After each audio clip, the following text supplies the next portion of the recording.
Welcome! Today, we're going to walk through the essential steps and considerations for issuing shares in a Singapore private company.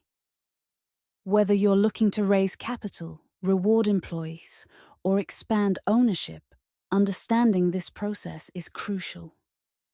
Issuing shares can be a great strategy for obtaining the funds you need to expand your business. Additionally, by giving employees a stake in the company, you can motivate them to work harder and stay invested in the company's success. Before issuing shares, there are several key considerations to keep in mind. First, decide on the type of shares you want to issue. Then, ensure that you have obtained the necessary shareholder approval as required by Singapore's Companies Act. Finally, make sure your company constitution allows for this. In Singapore, companies can issue various types of shares. Ordinary shares are the most common, providing equal voting and dividend rights. However, you may also issue preference or management shares, which come with different rights and responsibilities, such as preferential dividends or the right to appoint board members. Although the board proposes the issuance of new shares, it must first seek shareholder approval as outlined in Section 161 of the Companies Act. This can be done through a specific or general mandate, and you may need to hold an extraordinary general meeting to secure this approval.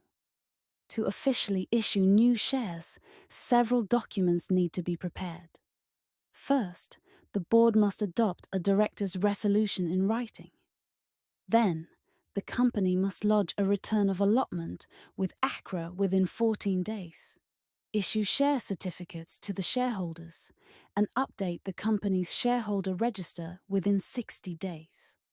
Filing the return of allotment with ACRA is a legal requirement. This form must include critical details such as the number of shares issued, the class of shares, and the particulars of each shareholder.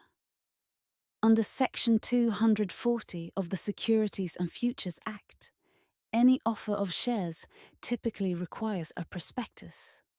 However, private companies in Singapore may avoid this requirement by using the private placement exception under Section 272B.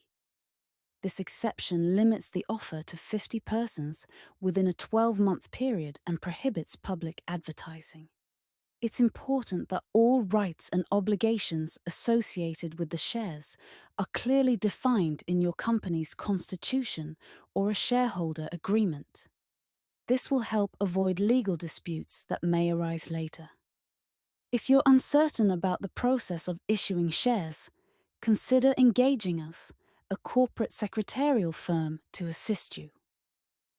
We can help ensure that everything is handled in compliance with the legal requirements in Singapore.